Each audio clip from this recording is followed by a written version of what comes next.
Bonsoir et bienvenue, très heureuse de vous retrouver. Dans Ça vous regarde ce soir, le cauchemar à Gaza. Pour la première fois, Emmanuel Macron envisage la reconnaissance de l'État de la Palestine par la France. C'est un changement de cap après son déplacement en Égypte. Avec quelles conséquences? Une solution politique au conflit est-elle encore possible? Grand décryptage avec mes invités dans un tout petit instant sur ce plateau. Pour la première fois, elle se raconte dans un livre et elle raconte son histoire, celle d'une petite fille d'immigrés d'Europe de l'Est à qui la République a tout donné. Un récit intime sur ses origines, sa famille, son parcours. Un récit sans filtre aussi, vous allez le voir, sur la Macronie qu'il a parfois déçue. Yaël Braun-Pivet publie À ma place aux éditions Buchet-Chastel, la présidente de l'Assemblée, et dans Franc-Parler. Ce soir, enfin, les cartes blanches de nos chroniqueurs à Yaël Braun-Pivet, l'Assemblée fragmentée, le risque d'immobilisme et puis 2027, ce sera retrouvé à la fin de cette émission. Voilà pour le sommaire. Installez-vous, ça vous regarde. Ça commence tout de suite.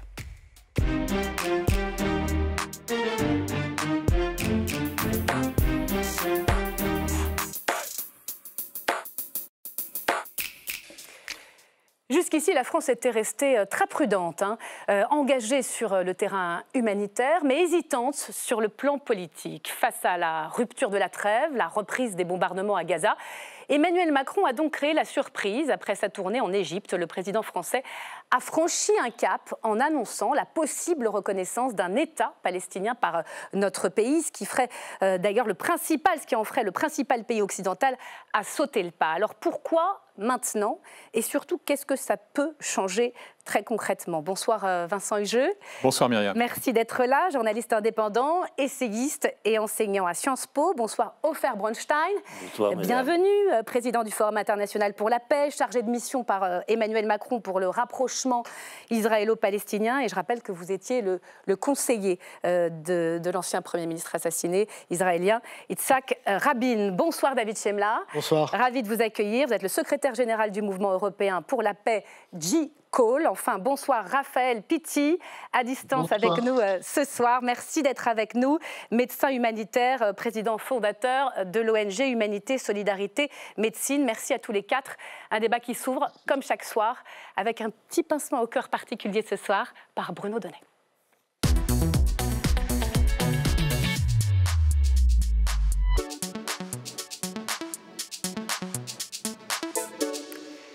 Bonsoir Bruno. Bonsoir mon cher pincement, bonsoir à tous. Emmanuel Macron tout près de reconnaître l'État palestinien. Et de plus en plus loin du président américain qui, il y a 2 mois, avait un projet on ne peut plus baroque pour la bande de Gaza. La Riviera du Moyen-Orient, ça pourrait être vraiment quelque chose de magnifique. Donald Trump souhaitait déplacer les Palestiniens pour y construire un immense complexe touristique. Un projet auquel Emmanuel Macron a donc répondu ce mardi, on ne peut plus fermement. Vous avez des dizaines de milliers d'enfants qui sont mutilés sans famille.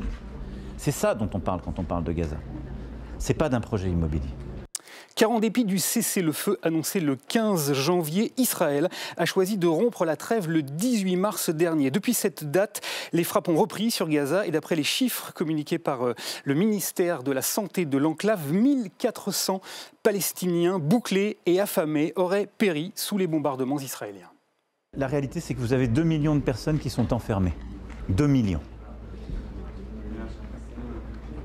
Après des mois et des mois de bombardement d'une guerre terrible où des dizaines de milliers de personnes ont perdu la vie. Alors Emmanuel Macron était resté jusqu'ici d'une prudence de sioux sur la question de l'État palestinien. Il a donc annoncé dans l'avion qui le ramenait d'Égypte son ambition diplomatique sans précédent. On se bat pour Gaza, le retour de la paix et de la sécurité, l'humanitaire et une solution politique. On doit aller vers une reconnaissance. Et donc dans les prochains mois, on ira. On ira, a dit Emmanuel Macron, comprenez Myriam, on ira vers la reconnaissance d'un État palestinien. Alors c'était une déclaration, Bruno, qui a été diversement accueillie. Oui, côté palestinien, l'idée que la France aille un cran plus loin dans la doctrine de la solution à 2 États, promue jusqu'ici par Emmanuel Macron, a bien sûr été accueillie avec beaucoup d'enthousiasme. C'est une bonne chose. Et si Dieu le veut, tous les pays seront comme la France. Nous remercions la France et espérons qu'elle nous soutiendra avec quelque chose de meilleur et avec la paix. Seulement voilà, l'initiative n'a pas plu du tout à Israël. Dans une longue interview accordée à la chaîne britannique Sky News, le chef de la diplomatie, Gideon Sa'ar, a estimé qu'il s'agirait là d'un coup de pouce au Hamas, rappelant que les otages du 7 octobre n'ont toujours pas été libérés, pas tous en tout cas, et que certains sont revenus dans un cercueil. Pas content non plus, Donald Trump qui a redit cette semaine son ambition de placer Gaza sous tutelle américaine. Contrôler et garder les rues de Gaza serait une bonne chose, car actuellement, et c'est le cas depuis des années, tout ce que j'entends ce sont les tueries, le Hamas et des problèmes. La France rendra donc sa décision en juin prochain au moment de la conférence des Nations Unies. Mais si elle devait reconnaître officiellement l'État palestinien, elle serait le tout premier État parmi les membres du G7 à accepter de le faire. Merci beaucoup. Merci Bruno Donnet. Vincent Hugeux, Emmanuel Macron l'avait dit, il reconnaîtrait, ce n'est pas une surprise énorme, parce qu'il l'avait dit, il reconnaîtrait la Palestine, je cite, le moment venu. Pourquoi le moment est venu, selon vous, pour lui? Alors, il est exact qu'en février dernier, il avait signifié que la question de la reconnaissance par la France de l'État palestinien n'était pas tabou. Je le cite. Donc au fond, on s'inscrit dans la continuité de cette approche. Je crois que Bruno a mis le doigt sur l'essentiel. Il y a une conjonction astrale très particulière. Il évoquait la dimension baroque du projet de Riviera de Washington. Pour moi, elle est plus obscène que baroque. C'est-à-dire qu'il n'y a rien de cocasse là-dedans. Il s'agit en fait d'un projet de déportation massive de la population de Gaza, en partie vers le Sinaï, et peut-être, pourquoi pas, allons-y dans le délire, via la Cisjordanie vers le royaume hachémite de Jordanie. Simplement, la portée du propos d'Emmanuel Macron serait sans doute plus lourde s'il s'agissait non pas d'une initiative française, mais d'une initiative européenne. Or, il se trouve que l'Europe est profondément divisée. Alors, il y a quand même l'Espagne, la Pologne, les pays scandinaves qui l'ont déjà fait. 11 sur 27. Et sur les 11, vous avez plusieurs pays d'Europe centrale qui l'ont fait avant leur inclusion dans l'Union européenne, à l'époque où ils étaient encore des quasi-satellites de la défunte Union soviétique. Et pour n'en citer que deux, l'Italie et l'Allemagne ne sont pas du tout à ce stade sur cette ligne.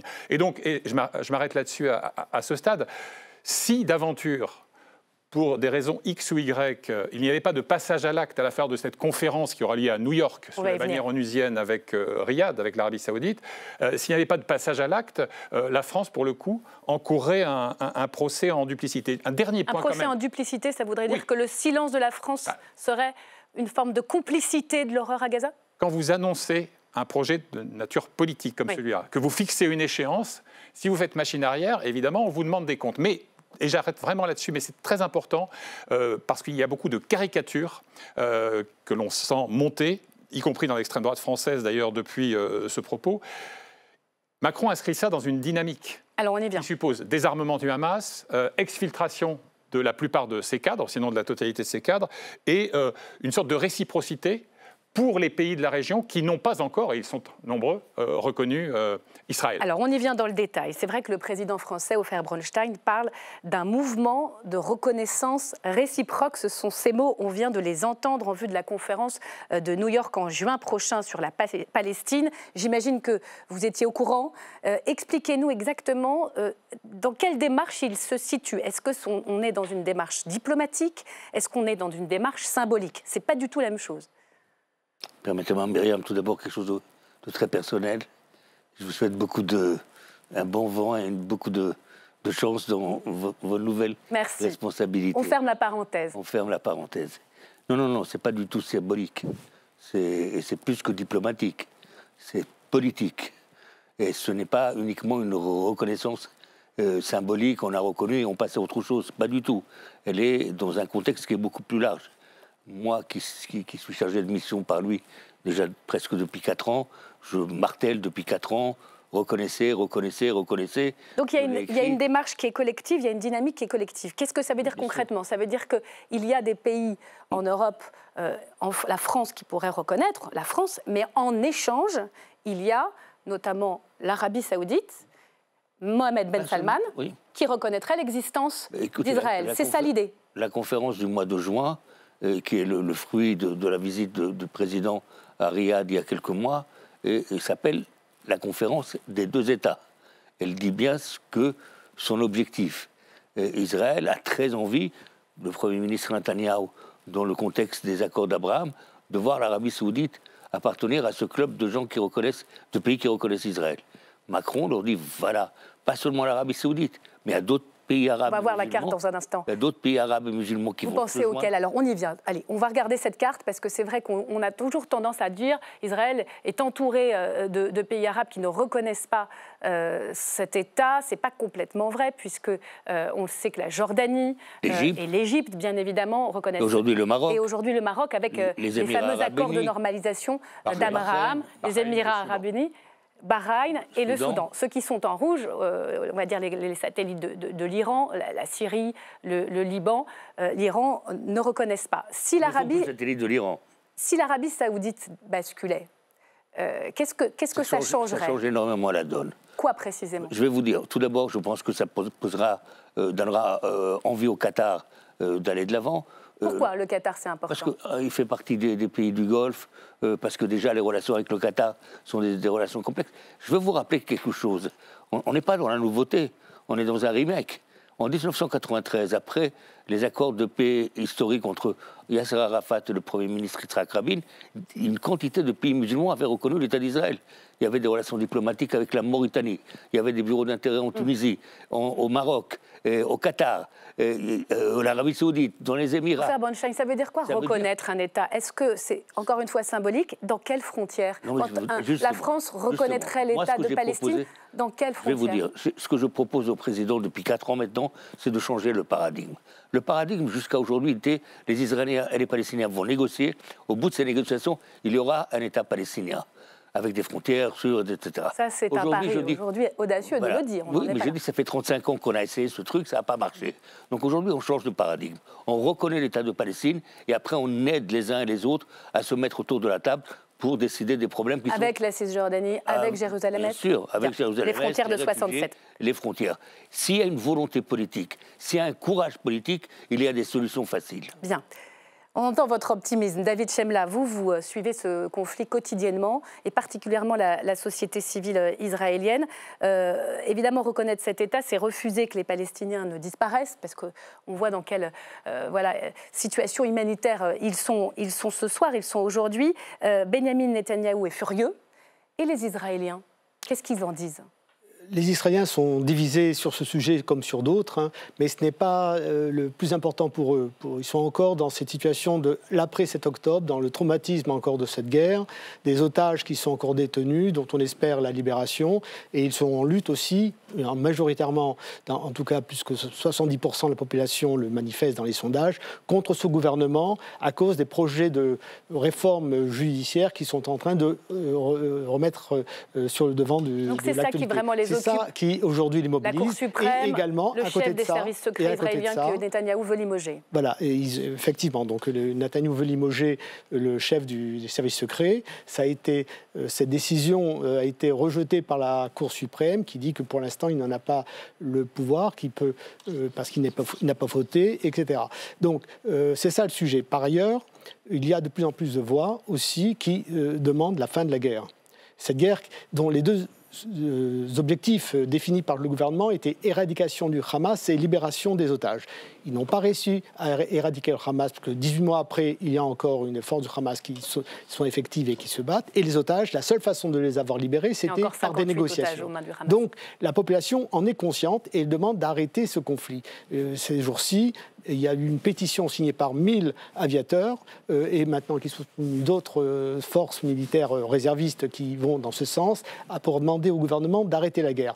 Ils ne sont pas des déserteurs, ils ne refusent pas d'aller se mobiliser si nécessaire, mais ils disent c'est une guerre qui devient de plus en plus à des fins politiques. Et cette idée d'une logique au fond de normalisation implicite, sans remettre les accords d'Abraham sur la table, que certains pays, et non des moindres, comme l'Arabie saoudite, pourraient reconnaître Israël en échange d'une reconnaissance de la Palestine par la France. Vous, est-ce que c'est un minuscule petit pas vers une forme de solution politique ou le début de quelque chose d'autre, ou vers un cessez-le-feu, parce que c'est le préalable, ou au fond, ça ne change strictement rien? Vous savez, on connaît le problème, on en a parlé tout à l'heure, la solution des deux États est la seule, parce que toute autre alternative est dramatique et pour les Palestiniens et pour les Israéliens. Donc la question, comment y arriver? Il y a deux blocages, un gouvernement de droite et d'extrême droite en Israël qui n'en veut pas, et puis du côté palestinien, le Hamas et les extrémistes palestiniens qui n'en veulent pas, qui font tout pour saboter toutes les possibilités. Donc effectivement, il faut trouver les leviers pour agir sur les deux côtés. Si on arrive à effectivement, en profitant de la situation à Gaza, de sortir le Hamas de l'équation, de mettre en place une autorité palestinienne ou des Palestiniens venus peut-être de la diaspora ou d'ailleurs qui prendraient en main la gestion de la population gazaoui. Évidemment, le plan de Trump est complètement non seulement obscène, mais on va y revenir parce que pour la première fois il y a 2 semaines, il y a quelques centaines de Gazaouis de créer une nouvelle dynamique. Je pense que la société israélienne la suivrait. Allez, en attendant, c'est la désolation à Gaza pour se figurer les choses en images, les conséquences du blocus humanitaire et la reprise des bombardements. Marco Pommier avec les équipes de l'AFP.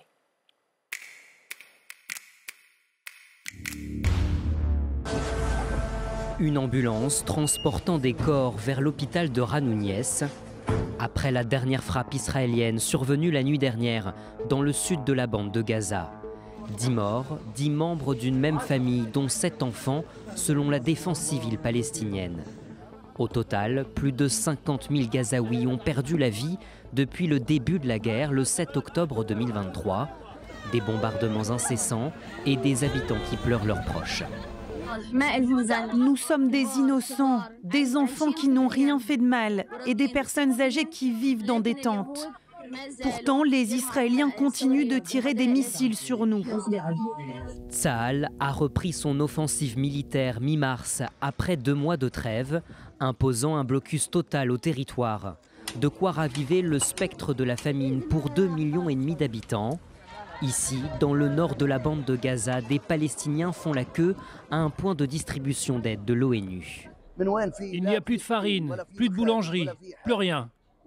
Et le prix d'un sac de farine a atteint 120 $. Où allons-nous trouver ça?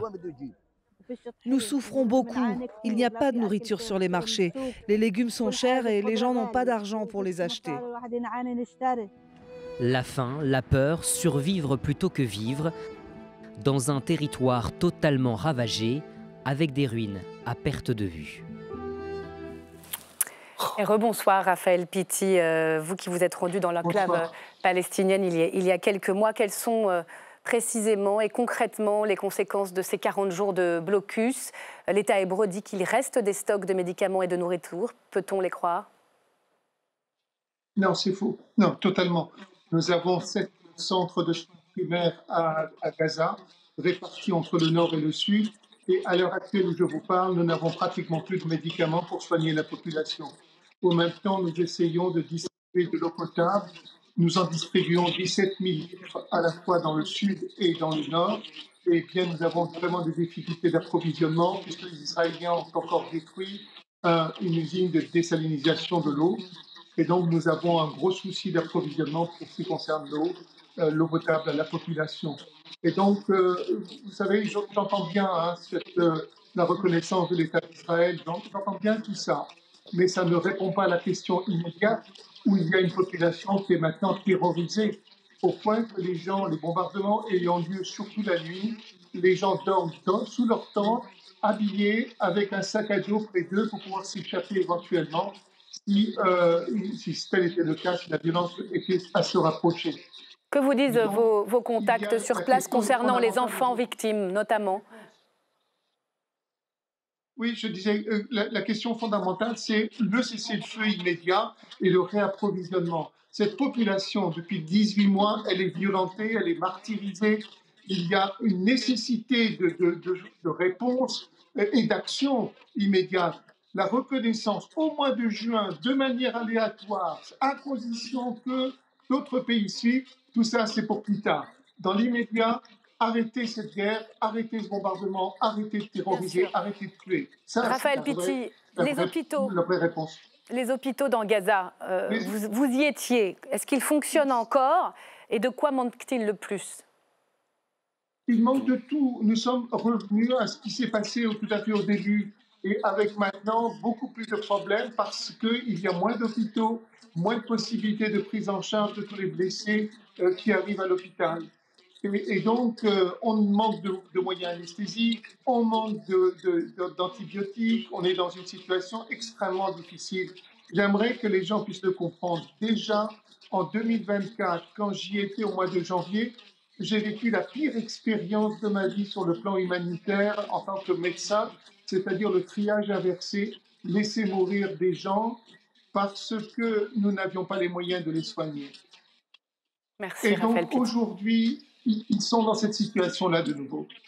Merci d'avoir été avec nous, Raphaël Pitti, Vincent Hugeux. 14 secouristes du Croissant Rouge palestinien et 1 de l'ONU ont été tués à la suite de tirs israéliens.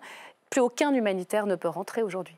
Et au passage, cet épisode tragique a donné l'occasion aussi de constater jusqu'à quel point la boussole morale d'Israël avait pu être affolée par Netanyahou et les faucons qui l'entourent, puisqu'on a d'abord été dans le déni, dans le mensonge, et ensuite, à reculons, quand les vidéos ont été diffusées et authentifiées, dans une reculade sur le thème de l'erreur. Bien. Aujourd'hui même, ce vendredi, vous avez une famille de 10 membres, dont 7 enfants, qui a été tuée dans une maison à Khan Younes. On était à Khan Younes il y a quelques instants. L'ONU a fait un constat tout aussi désolant. Ils ont documenté 36 des 224 frappes récentes, entre le 18 mars et le 9 avril précisément. Eh bien, sur ces 36 frappes, la quasi-totalité, sinon la totalité des victimes, étaient des femmes et des enfants. Seule lueur d'espoir dans ce constat amer. La presse israélienne, aujourd'hui même, fait état d'un échange de documents entre Égypte et Israël qui pourrait, le cas échéant, je suis extrêmement précautionneux, aboutir à un nouvel échange. En gros, il y aurait 8 otages vivants qui seraient libérés, accompagnés de 8 dépouilles de captifs tués, en échange de quelques centaines de Palestiniens. Donc ça veut dire que malgré la reprise du conflit, ça négocie toujours ? Oui, et une nouvelle trêve de 40 à 70 jours. J'y viens puisque à l'instant, Raphaël Pitti insistait sur la nécessité vitale, impérieuse de cette trêve. Ça veut dire une nouvelle trêve. On sait pourquoi Netanyahou a repris le conflit, parce qu'on était à la phase 2. Et la phase 2 du cessez-le-feu, c'était normalement le retrait de l'armée de Tsahal de Gaza. Et ça, au fond, tout le monde savait qu'ils ne le feraient pas. Et d'ailleurs, ils étaient déjà soutenus avant même le début de la mise en œuvre de la trêve par Donald Trump et par les Américains. C'est pour ça qu'aujourd'hui, il y a des milliers de soldats israéliens qui ont signé une pétition en disant on ne comprend plus le sens de cette guerre. Jusqu'où Trump peut soutenir tout ça ? Je ne sais pas. Demandez-moi beaucoup de choses, mais pas d'interpréter le président américain, je ne suis pas capable. Par contre, je vais vous dire, cette guerre n'a plus de sens.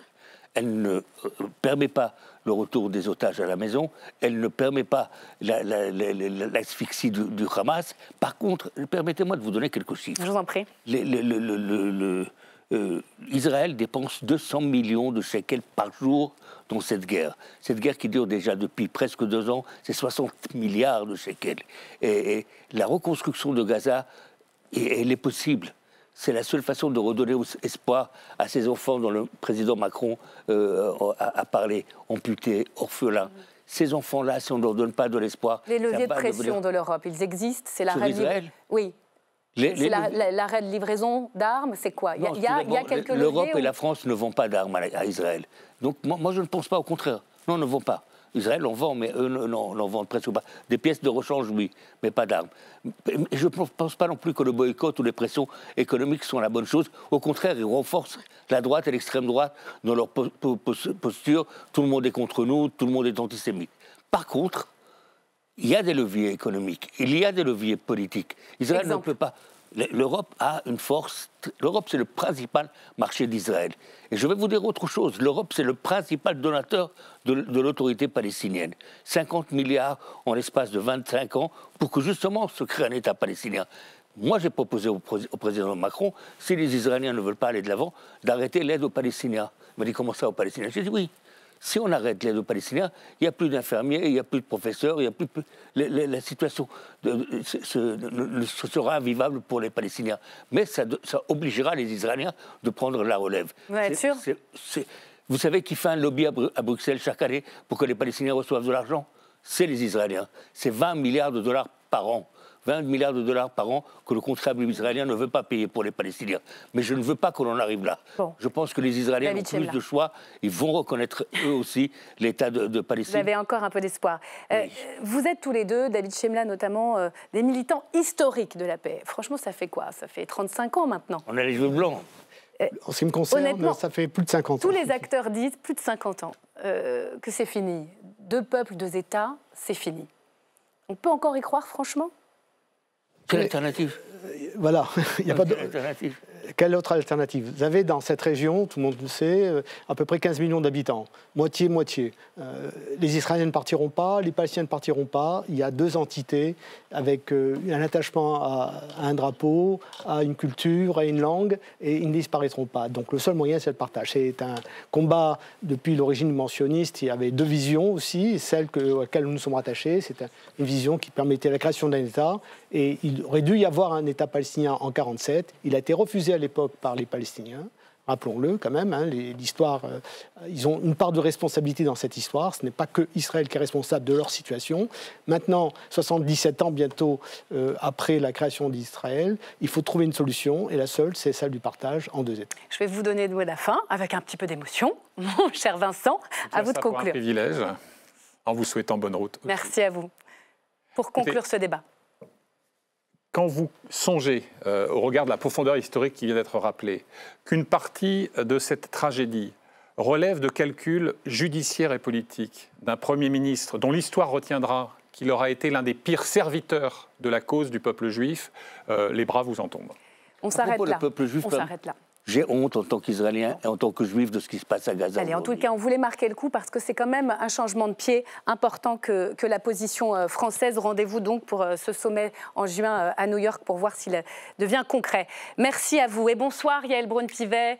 Bonsoir. Merci d'être mon invité franc-parler dans un instant pour évoquer ce livre. Pour la première fois, vous prenez la plume à ma place aux éditions Bûcher-Chastel. C'est l'histoire d'une novice en politique que rien ne prédestine au perchoir, un récit intime sur vos origines, sur votre parcours, sur votre famille aussi. C'est un récit sans filtre aussi, vous allez le voir. Sur la Macronie, l'invitation de Stéphanie Despierres, grand entretien juste après. Si on vous invite, Yaël Braun-Pivet, c'est parce que vous racontez, avec une franchise parfois désarmante, votre ascension fulgurante jusqu'au perchoir.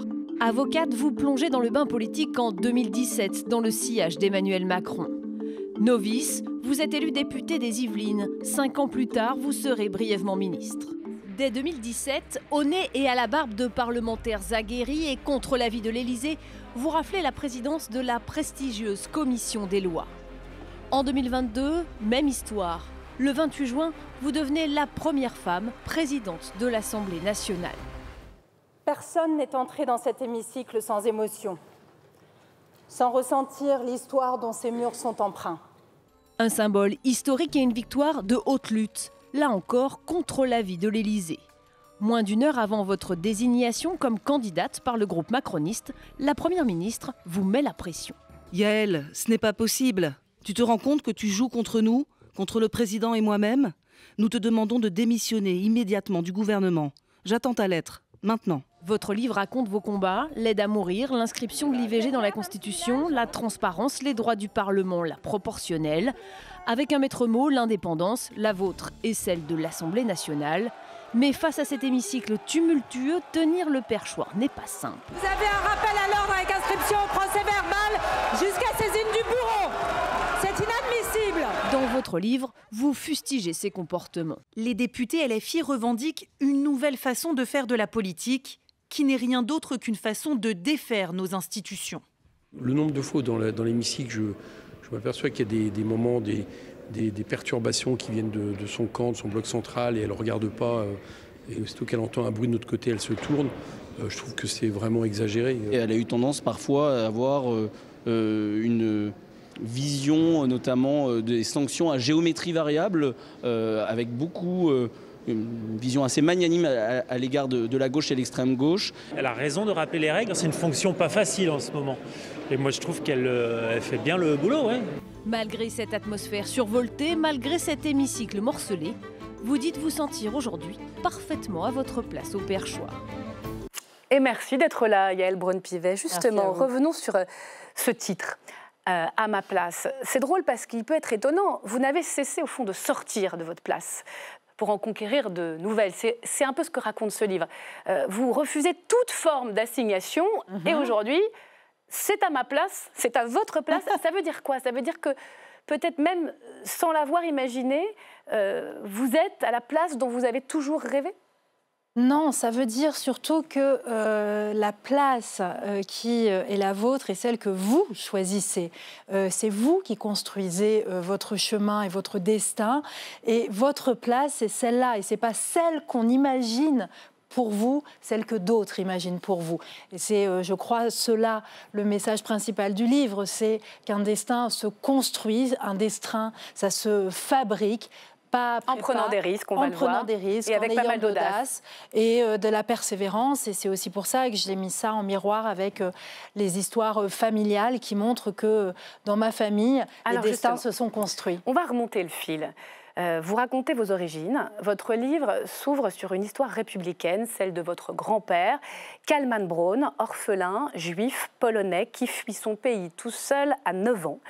Traverse l'Europe, devient tailleur, arrive en France et s'engage dans la résistance. Pourquoi cette figure-là, pour commencer?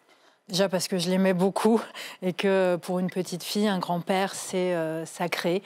Et j'ai voulu déjà lui rendre hommage avec ce prologue. Mais c'est aussi pour dire, dans un moment où on est dans un pays qui rejette l'autre, qui peut-être doute sur la capacité à intégrer, à accueillir et à faire grandir au sein de la République, dire eh bien, que cette histoire, elle avait beaucoup de sens. Qu'est-ce qu'elle représente pour vous, cette histoire?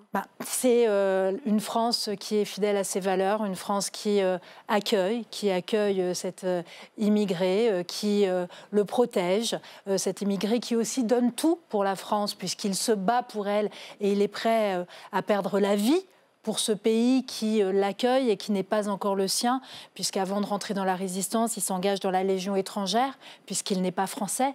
Et donc c'est ça aussi la France, et peut-être c'est ça aussi surtout ce qu'on attend de notre pays. Donc c'est ça que j'avais envie de décrire. Et puis aussi le fait de dire que lorsqu'on fait de la politique, lorsqu'on atteint les plus hautes fonctions de l'État, ça n'était pas forcément écrit, on n'est pas forcément des héritiers, on n'a pas forcément des parents, des grands-parents qui étaient des élus, des grands bourgeois, que la politique c'est l'affaire de tous, qu'elle est ouverte à tout le monde et que dans notre pays, chacun peut arriver aux plus hautes responsabilités. Vous conservez d'ailleurs l'étiquette de la maison de couture de votre grand-père dans la doublure de votre robe d'avocate.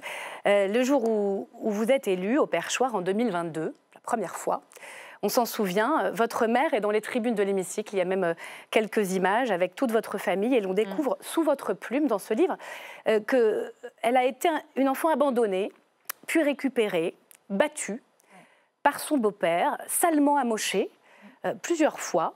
À chaque fois, d'ailleurs, toute jeune, elle se rend au commissariat et finira par grandir dans un foyer grâce aux interventions des voisins. Vous écrivez « Elle m'a appris à ne jamais subir ». Ouais. Que lui devez-vous?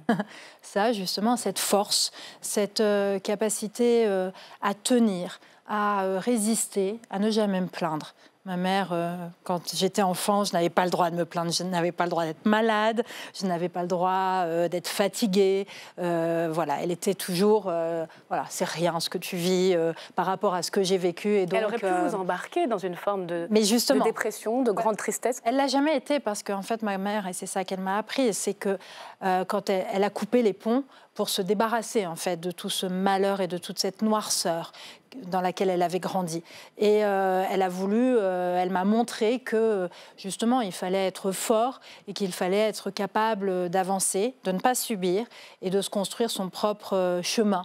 Et de ne pas laisser les autres faire, en fait.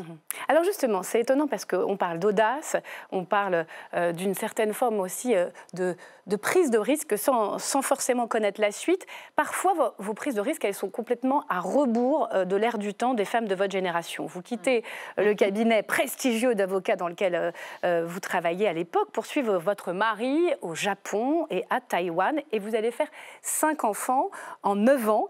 Et vous choisissez vraiment d'être ce qu'on appelle une mère au foyer, et tant pis pour les critiques des copines. Ouais, mais en fait, je ne l'avais jamais imaginé. Lorsque je travaillais à Paris, puis après avec des amis avocates, j'ai eu un enfant, 2 enfants, 3 enfants, et je me projetais très bien comme ça.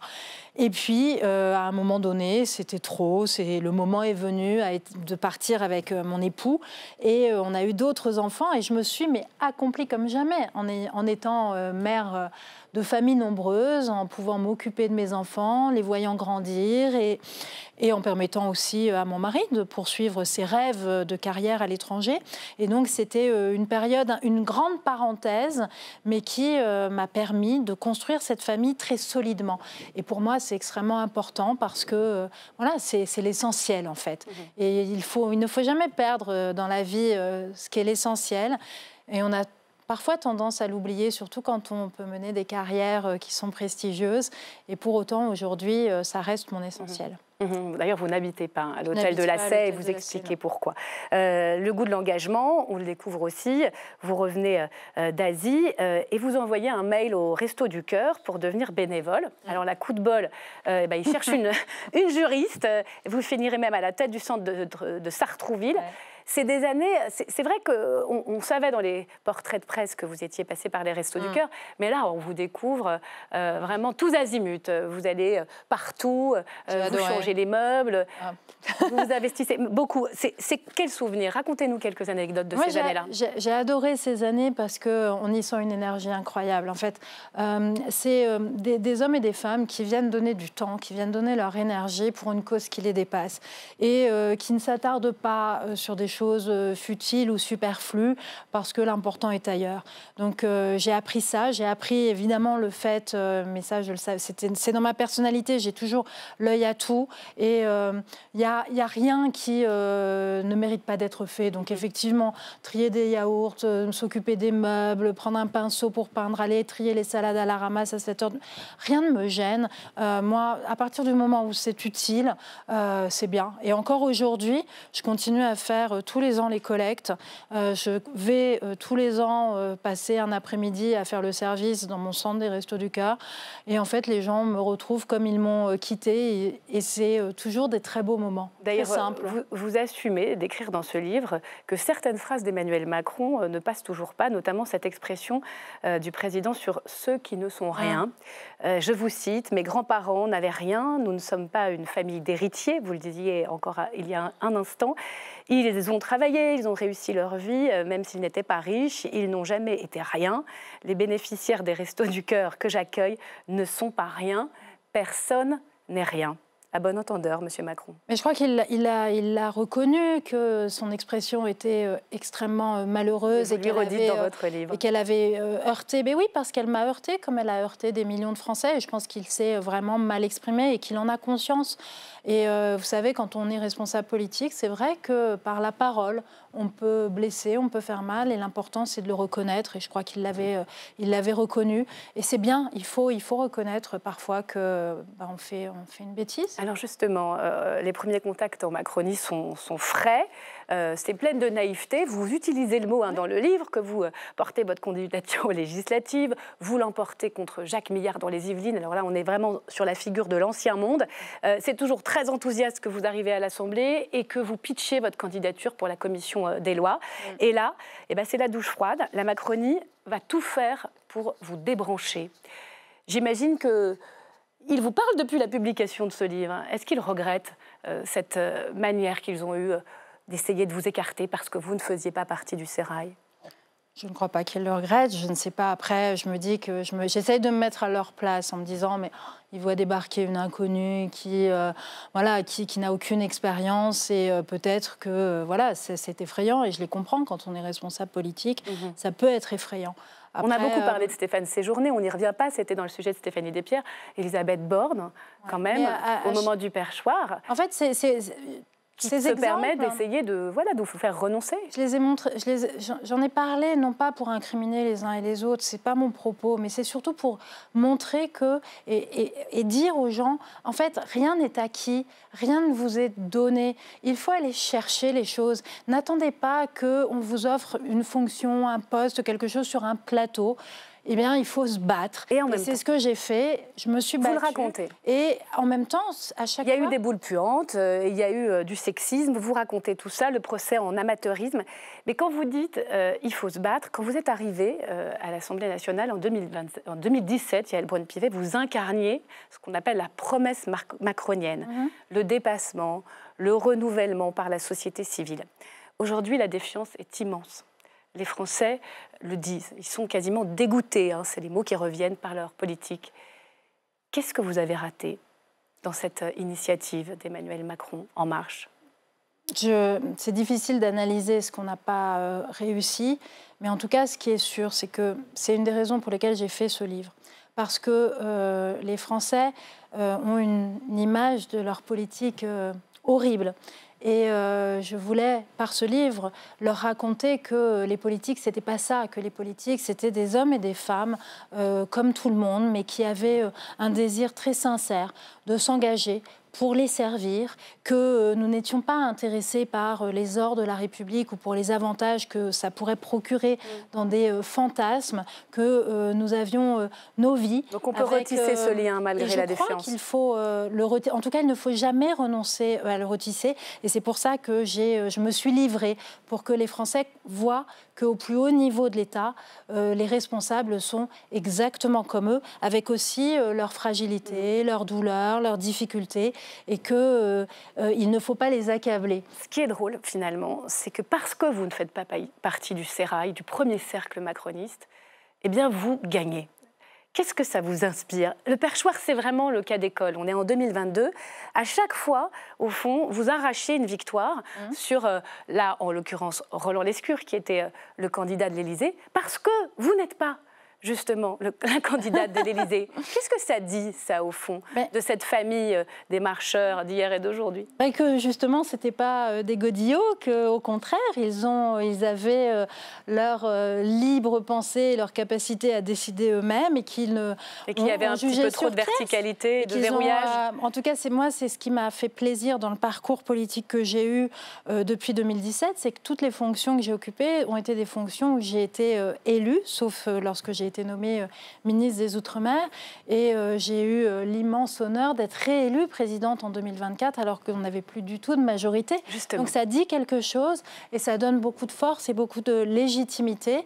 Je crois que les collègues, ils ont jugé sur pièce, ils m'ont vu travailler à la commission des lois, ils m'ont vu au perchoir et ils ont vu, je crois, que j'étais animée d'un désir sincère de les servir. Oui, et vous adorez l'Assemblée nationale. Je renvoie aux lecteurs, vraiment, vous vibrez dans les lieux, même le chaudron de l'hémicycle, même quand ça, voilà, ça tacle, vous aimez ça. Je vais vous montrer deux images. 2022, vous vous en souvenez, vous êtes radieuse.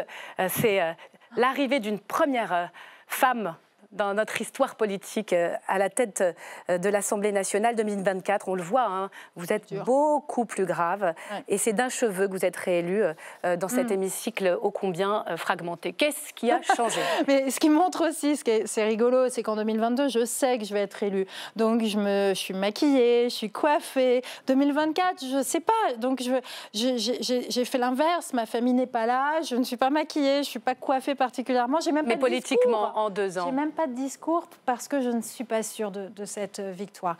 En 2 ans, qu'est-ce qui a changé? On a une Assemblée qui est encore plus fragmentée, qui n'a plus aucune majorité et qui sort d'une campagne électorale dans laquelle il s'est passé beaucoup de choses, car ont beaucoup angoissé. Après la dissolution sur laquelle vous revenez, vous avez émis des critiques. Mais est-ce qu'en 2024, au fond, les Français ne vous font pas payer le 49.3 sur les retraites et ce débat sur l'immigration combien difficile, arraché au forceps? Vous assumez dans votre livre ces deux débats-là. Tout à fait. Moi, j'assume tout ce que nous avons fait et je suis fière de notre bilan. Tout n'est pas parfait. Évidemment, on a raté des choses, mais on a eu d'immenses réussites. Et donc moi, je suis fière d'être une députée macroniste, d'avoir rejoint Emmanuel Macron en 2017 et peut-être aujourd'hui encore plus qu'hier. Donc pas de regret à cet égard. En revanche, on a raté des choses. Vous restez une marcheuse? Je suis plus que jamais, je pense que je serai la dernière des marcheuses. Ouais. Moi, je crois en l'engagement de la société civile, je crois en l'engagement des femmes. Et on n'a pas fait suffisamment pour l'engagement des femmes en politique. On vient de mettre la dernière pierre avec cette loi sur la parité qu'on a votée lundi dernier. Je crois aussi à l'engagement de la société civile, à une meilleure participation. Il y a des très belles pages d'ailleurs dans le livre sur l'inscription de l'IVG dans la Constitution, où là, justement, au-delà des différences politiques, vous pouvez tomber dans les bras d'une Yaël Panot. Mathilde Panot. Vous voyez, je mélange les deux noms. Mathilde Panot, la présidente du groupe LFI. Ma dernière question, je vais la poser à la femme de droit, à l'avocate et à la députée. Les attaques de l'état de droit, est-ce qu'elles vous inquiètent après le jugement de Marine Le Pen? Est-ce que le pays pourrait basculer dans une forme de Trumpisme? En tout cas, je suis très, très inquiète, très soucieuse, et il faut se garder justement de fragiliser nos démocraties, nos institutions. L'état de droit, c'est pas quelque chose de théorique, c'est pas quelque chose d'éloigné. C'est ce qui protège nos libertés, la liberté d'expression, la liberté d'aller et venir, la liberté de manifestation, l'égalité entre les hommes et les femmes. Et on voit bien qu'aujourd'hui, vous voyez, on est dans un pays qui est fracturé, avec une classe politique qui est éclatée. Eh bien, nos institutions, elles nous protègent. L'état de droit, c'est notre bouclier. Et donc, prenons-en soin. Vous restez avec moi, Yaël Braun-Pivet. On va continuer à parler de ce livre. Vous allez vous faire interroger, interpeller même par nos chroniqueurs. Tout de suite, leur carte blanche.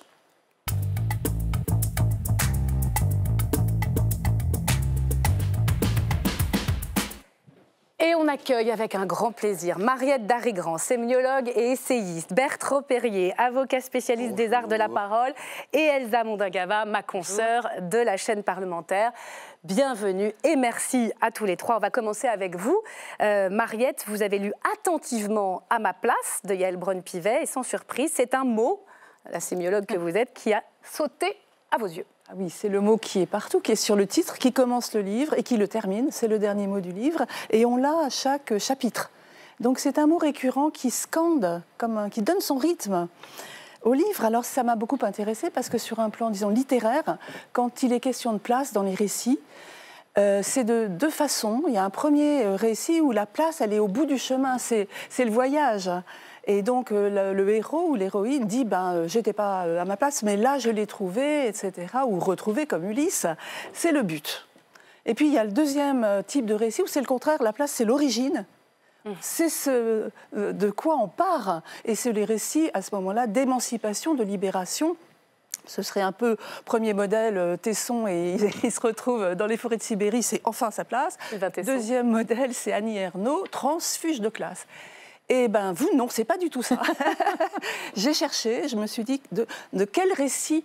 Et en fait, je crois que vous faites autre chose, qui est finalement la place. C'est comme si elle était portative. De chapitre en chapitre, puisque vous dites, là, je suis à ma place. Comme mère, Myriam l'a dit, comme bénévole, comme politique. Donc, c'est comme si vous arriviez à articuler la stabilité et le mouvement. Probablement c'est psychologique, mais moi je ne suis pas psychologue, je ne suis même pas politologue, et donc je vais vous poser une question, mais plutôt littéraire, une question de lectrice. Puisque vous avancez comme ça de chapitre en chapitre, en ayant votre place à chaque fois, alors moi je me dis, est-ce qu'on aura un tome 2 avec un chapitre, vous me voyez venir, alors il faudra traverser une vraie place, celle de la Concorde, et puis vous pourriez dire, je suis à ma place, un jour de mai 2027, en disant, je suis à l'Élysée, je suis à ma place. Donc ma question, est-ce que vous allez écrire ce tome 2 ? Alors j'écrirai peut-être un tome 2, je n'en sais rien. Ce qui est sûr, et c'est là où vous avez, je crois, tout compris dans mon livre, c'est que moi, je ne sais pas quelle va être ma place dans quelques années ou dans quelques mois. Et en fait, c'est ça que j'aime et c'est comme ça que je suis à l'aise, c'est-à-dire que je ne préjuge pas de là où est ma place, que ça n'est pas un objectif et que pour moi, en fait, je laisse aussi la vie venir et je peux accepter d'être à ma place à un endroit où je n'imaginais pas être à ma place. Tout à l'heure, Myriam parlait de ma famille nombreuse. Je ne m'étais jamais imaginé un quart de seconde pouvoir me dire que je serais à ma place avec mes 5 enfants sans travailler. Et pourtant, je l'ai accepté. Vous voyez, je n'ai pas passé ma vie à lutter contre moi-même. Et au contraire, je laisse aussi faire les choses parce qu'on n'est pas pareil à 20 ans, qu'à 30 ans, qu'à 40 ans. Et donc, les vies ne doivent pas être linéaires. Et c'est pour ça que, en fait, ma place, elle est effectivement évolutive. Bertrand, merci.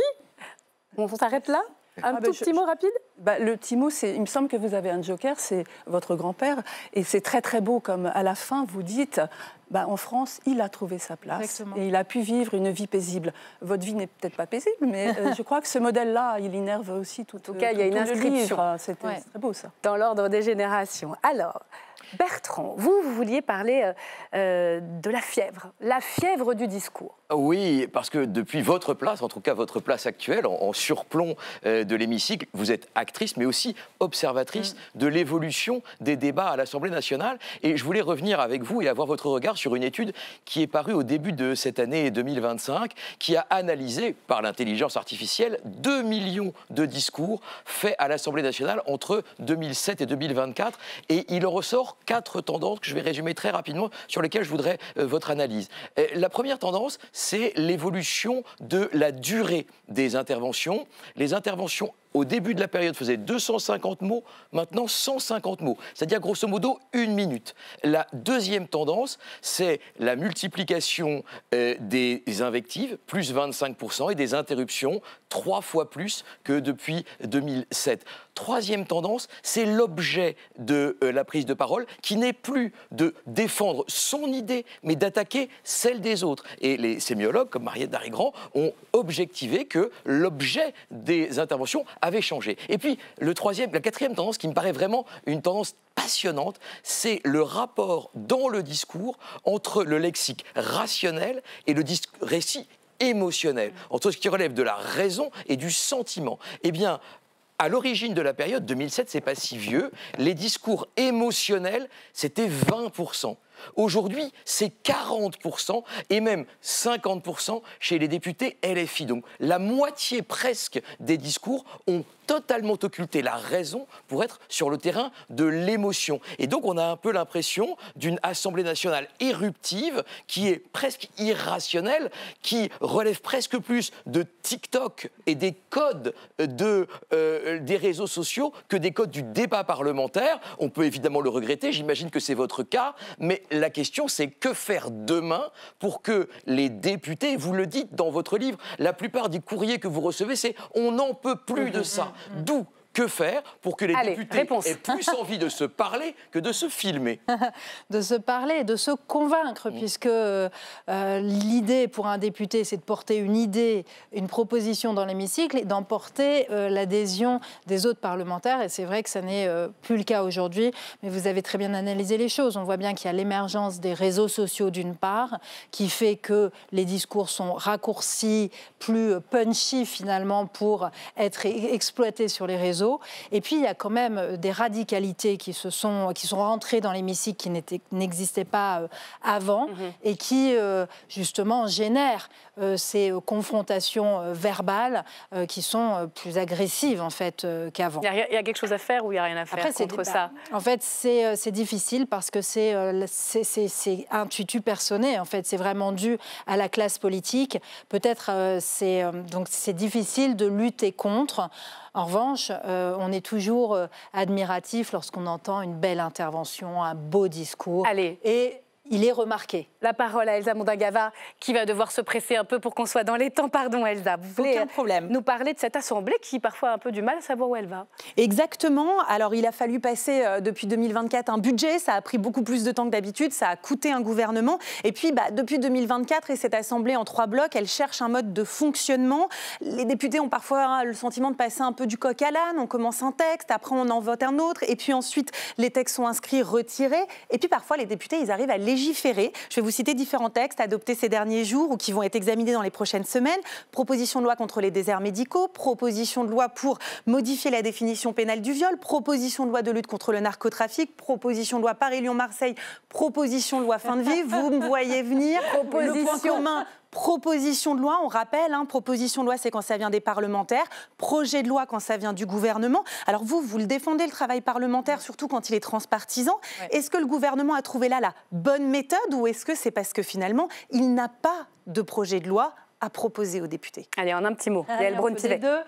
Proposition de loi transpartisane, narcotrafic, c'était le cas. Et ça, c'est extrêmement intéressant. Majorité, opposition se mettent ensemble pour proposer quelque chose. Et ça marche parce que les textes que vous avez cités ont été adoptés à des larges majorités, voire à l'unanimité. Donc c'est important et ça montre que l'Assemblée fonctionne, parce que plein de gens pensent qu'elle ne fonctionne pas. Elle fonctionne.